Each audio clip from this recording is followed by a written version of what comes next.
রাজনৈতিকভাবে আমি প্রথমত হচ্ছে ছাত্র রাজনীতি করে এসেছি বালুঘাট কলেজে। তার পরবর্তীকালে আমি যখন চাকরি জীবনে ঢুকি, তারপরেই আমি পঞ্চায়েত সমিতির সদস্য হিসাবে এবং প্রথমবারই আমি কালিয়াগঞ্জ পঞ্চায়েত সমিতির সভাপতি হই এবং পরবর্তীকালে আমি উত্তর দিনাজপুর জেলা পরিষদের আমি বর্তমানে পূর্তের কর্মাধ্যক্ষ রয়েছি এবং কালিয়াগঞ্জ ব্লকের তৃণমূল কংগ্রেসের আমি একজন অন্যতম সৈনিক কর্মী হিসাবে বরাবরই মানুষের সাথে পাশে 24 ঘন্টা পরিষেবা দিই।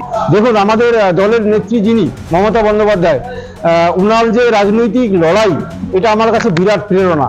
কারণ উনি যেভাবে পশ্চিমবাংলার মানুষ যখন বিপদে পড়ে উনি যেভাবে সর্বশক্তি দিয়ে একদম শেষ পর্যন্ত ডু অর ডাই লড়াই করে যায়, এটা আমার কাছে সবসময় মোটিভ হয়ে থাকে।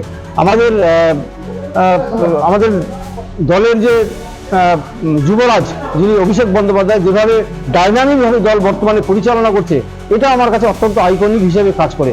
এই জায়গা থেকেই আমরা শিক্ষা নিয়ে আজকে এই কালিয়াগঞ্জ বিধানসভাতে মানুষের সাথে থেকে, মানুষের পাশে থেকে 24 ঘন্টা মানুষের পরিষেবা দিয়ে এবং সাথে পশ্চিমবঙ্গ সরকারের এই যে জনহিতকর প্রকল্পগুলো যেগুলো নিয়েছে, যেটা আজকে শুধু ভারতবর্ষ নয় গোটা পৃথিবী অনুসরণ করে পশ্চিমবঙ্গের সেই মানুষের কাজে লাগা প্রকল্পগুলোকে, সেগুলোর সাহসে আজকে আমরা কালিয়াগঞ্জ এই বিধানসভা থেকে একটা ভালো জায়গায় যাব, ভালো লড়াই দিব এবং জয়ের আশাবাদী নিয়ে নামছি আমরা।